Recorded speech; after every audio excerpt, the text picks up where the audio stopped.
সুপ্রিয় দর্শক, আসসালামু আলাইকুম। দর্শক, আপনাদেরকে প্রীতি ও শুভেচ্ছা জানাচ্ছি নতুন আরেকটি প্রতিবেদনে। দর্শক, আমরা চলে আসছি মানিকগঞ্জের একটি প্রত্যন্ত গ্রামে। আমরা গ্রামের অ্যাড্রেসটা ভাইয়ের কাছ থেকে জানবো। আমরা যে খামারটিতে আসছি, তিনি দীর্ঘদিন প্রবাসে ছিলেন, প্রবাসীর খামার। আমরা সেই প্রবাসী ভাইয়ের কাছ থেকে জানবো যে কবে থেকে দেশে ফিরলেন এবং কিভাবে খামারটা স্বপ্ন দেখলেন, কিভাবে খামার গড়ে তুললেন, গরু লালন পালনে কেন আসলেন, আমরা তার কাছ থেকে জানার চেষ্টা করব। ছোট্ট পরিসরে তিনি গরু লালন পালন করেন, দেখতেই পাচ্ছেন খুবই সুন্দর কয়েকটি গরু এবং ছোট্ট পরিসরে খামারটি গড়ে তুলেছেন। আমরা জানবো ভাইয়ের কাছ থেকে বিস্তারিত। তো তার আগে আমরা গরুগুলো একটু দেখানোর চেষ্টা করছি। আমরা গরুগুলো সম্পর্কে আরো বিস্তারিত জানবো ভাইয়ের কাছ থেকে। তো চলুন আমরা কথা বলি সেই ভাইয়ের কাছে যিনি খামারটি গড়ে তুলেছেন। ভাই, আসসালামু আলাইকুম। ওয়ালাইকুম আসসালাম। আসসালামু আলাইকুম। ওয়ালাইকুম আসসালাম ওয়া রাহমাতুল্লাহি ওয়া বারাকাতুহু। কেমন আছেন ভাই? আলহামদুলিল্লাহ ভালো। আপনি কেমন আছেন? জি, আছি আলহামদুলিল্লাহ। আচ্ছা, আমরা শুনলাম যে আপনি প্রবাসে ছিলেন। জি, কোন দেশে ছিলেন? মালয়েশিয়া ছিলাম। কত বছর ছিলেন? 14 বছর রাষ্ট্রমার ছিলেন। 14 বছর 8 মাস, জি। প্রায় 15 বছর। 15 আচ্ছা, বছর। কবে আসলেন? এই 21 সালে আসছি। 21 সালে। জি। তারপর আর যান নাই? না আর যাইনি। আর গেলেন না কেন? আর গেলাম না, বেতন আছিল, পরে 1 লাখ টাকার মতন বেতন পাইতেন। আচ্ছা, করোনার সাথে মনে করেন যেন বেতন হাফ হয়ে গেল। আচ্ছা, এই কারণে মন আর তিষ্ঠে না, আর দীর্ঘদিন করলাম। আচ্ছা। এর লেগে বাদ দিয়ে দিলাম। তার মানে করোনার জন্যই ঝামেলাটা শুরু হয়েছে, হ্যাঁ, আর সেই জন্য দেশে এসে বাদ দেশে দিয়ে দিয়েছেন। দেশে এসে যে বাদ বেতনে আর পড়তা হয় না। না হয় না। আচ্ছা, তো এই কারণে মনে করেন যেন আমরা ছোটবেলায় এখানে গরু বাছুর লালন পালন করি। হ্যাঁ, আলহামদুলিল্লাহ এগুলো জানা বাজা আছে। আচ্ছা, দেড় মালিক হলে আল্লাহ, আচ্ছা, দেড় মালিক হলে আল্লাহ, এখানে জানা বাজা আছে। এই যে টুকটাক এগুলো কইরা মনে করেন আল্লাহ ভালোই চালায়, ভালোই চলি। আচ্ছা। তার মানে দেশে এসে কি গরু পালা শুরু করলেন আবার? হ্যাঁ, দেশে এসে গরু পালা শুরু করলাম। আচ্ছা, তার মানে সে ছোট্টবেলার একটা অভিজ্ঞতা ছিল। অভিজ্ঞতা। আচ্ছা, এই যে দেশে এসে যে গরু পালা শুরু করলেন, একটা মানে রিস্ক নিলেন। হ্যাঁ, তো আপনি কি এখন গরু পেলে কি প্রবাসের চেয়ে ভালো আছেন? আলহামদুলিল্লাহ ভালো আছি। হ্যাঁ? প্রবাসের চেয়ে বেশি ইনকাম না, করতেছেন? প্রবাসের তো বেশি ইনকাম নাই, তাতে মনে করেন যে আমার দ্বারাই আমি বর্তমান মোটামুটি ভালোই আছি। আচ্ছা, মানে প্রবাসের চেয়ে কি ইনকাম কম একটু? একটু কম, একটু কম। একটু কম। ওতে তো মনে করেন যে খাটলে ভাত খাটলে মাই না, বুঝেন না? এই 1 লাখ, 1.5 লাখ, কিংবা 80,000, কিংবা 70,000, 50,000 এরকম করে পাইতেন। আর এটা তো মনে করেন যে বাইকের উপরে নির্ভর করে আল্লাহ দেয়।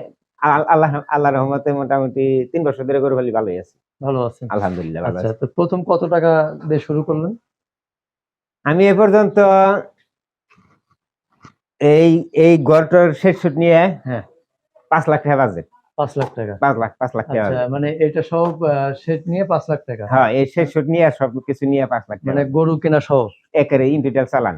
আচ্ছা, এখন একটু জিজ্ঞেস করি, এই যে 5 লাখ টাকা বাজেট ছিল আপনার, একটু এদিকে আসেন। আচ্ছা। 5 লাখ টাকাতে যখন আপনি খরচ করা শুরু করলেন, হ্যাঁ। বিদেশে গেলে তো এই 5 লাখ টাকার ব্যাক পাইতেন না, না, তাই না? না। তাহলে এখন তো আপনার ওই 5 লাখ টাকাও আছে, প্লাস গরু আছে, সবই হ্যাঁ। আছে। তাহলে আসলে কোনটা বেশি লাভবান?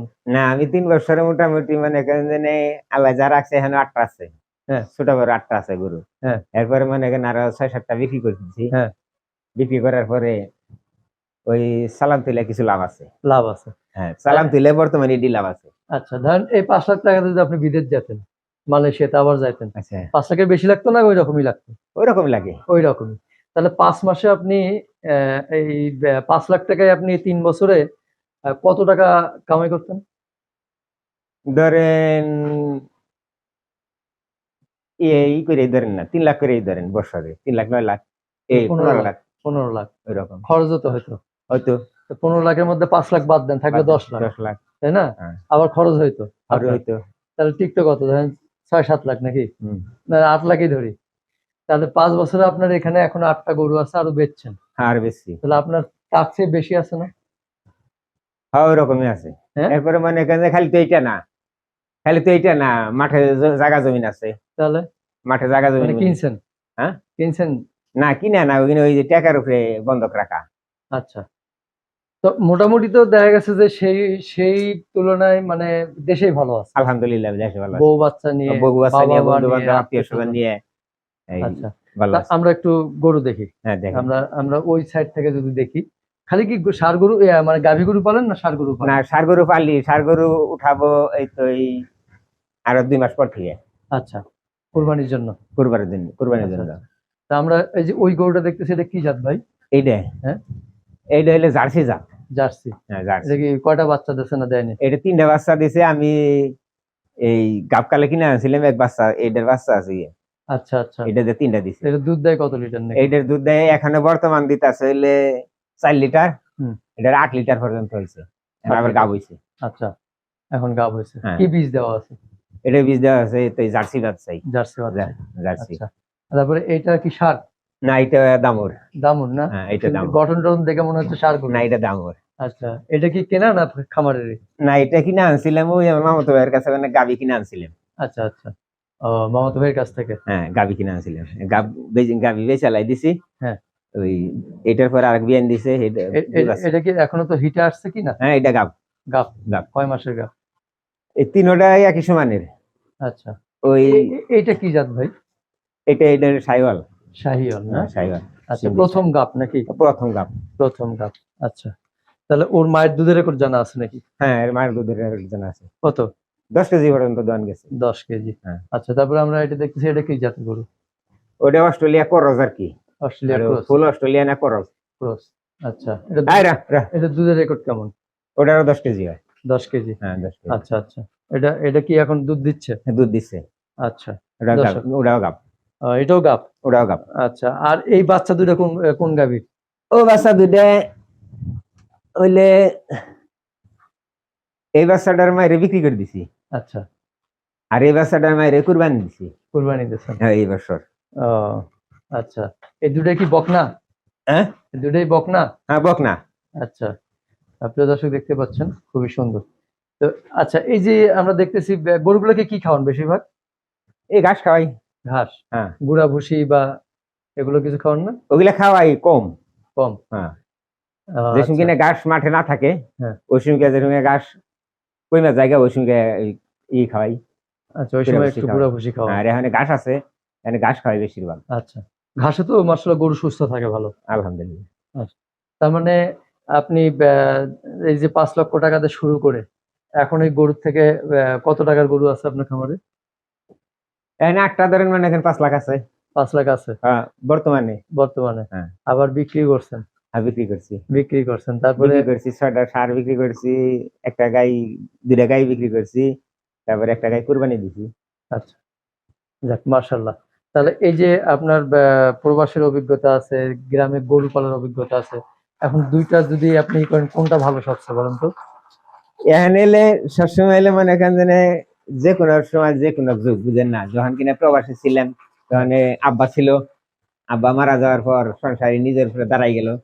এর লিগে মানে বাল বাচ্চা দেখবো কে, বকুলাফান দেখবো কে, এই এই আলা বিদেশ বাদ দিলাম, বিদেশ বাদ দেখো কি যাইকে, খালি বকুলাফান দেখলে তো আর বাত আসবে না।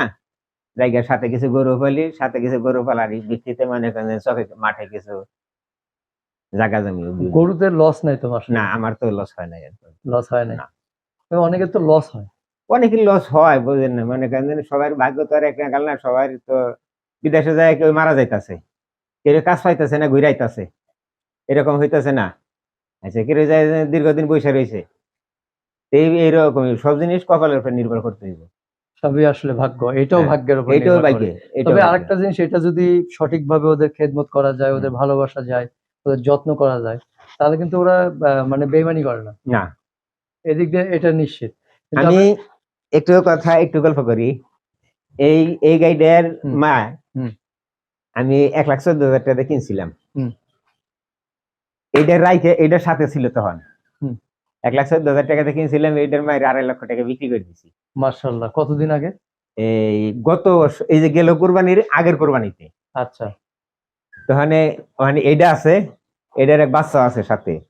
আচ্ছা, এটা 1,14,000 টাকার গায়ে 2.5 লক্ষ টাকা বিক্রি করার পর এইটা আছে, এটা আর এইটার বাচ্চা আছে।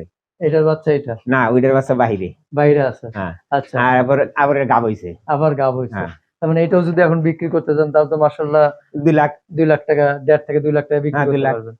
তাহলে তো ভাই 2 বছরের ব্যবধান নাকি?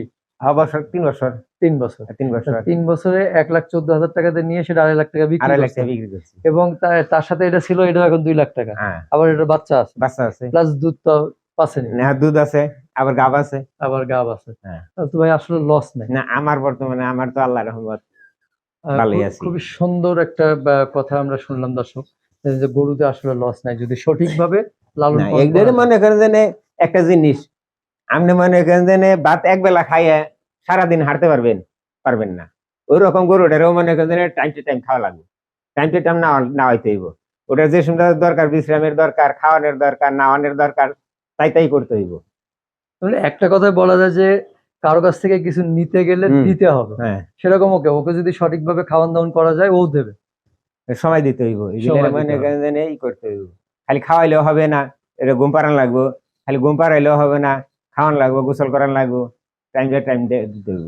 হাঁটলে ভাত, হাঁটলে মায়না, এরকম। হাঁটলে হাঁটলে হইলে ভাত, এটা মুরব্বীরা বলতো, হ্যাঁ, যে হাঁটলে ভাত, খাটলে মাইনা, মানে মাইনা মানে বেতন। তাই তো। হ্যাঁ, এই খুব যে মনে করেন যে এর সময় দিলে, তাহলে সময়ের পরিশ্রমের একটা যে রুজটা ওইটা পাওয়া যায়। পাওয়া যায়। পাওয়া যায়। যাক মাশাআল্লাহ, খুবই ভালো লাগলো ভাই কথা বলে, যে এত সঠিক কথা সহজভাবে কেউ স্বীকারোক্তি দেয় না বা না, বলে না। আমরা তো মনে করেন যে আর ওই রকম মনে করেন যে সবসময় তো মনে করি এটা পরিচালনা করি না, তারপর আসছেন। যাক মাশাআল্লাহ, ভালো থাকবেন, আরো দোয়া রইলো, আশীর্বাদ রইলো। তো আলহামদুলিল্লাহ, দোয়া করবেন। ভালো থাকবেন ভাই, আসসালামু হ্যাঁ, আলাইকুম। এই বাহিরে আছে কতরি।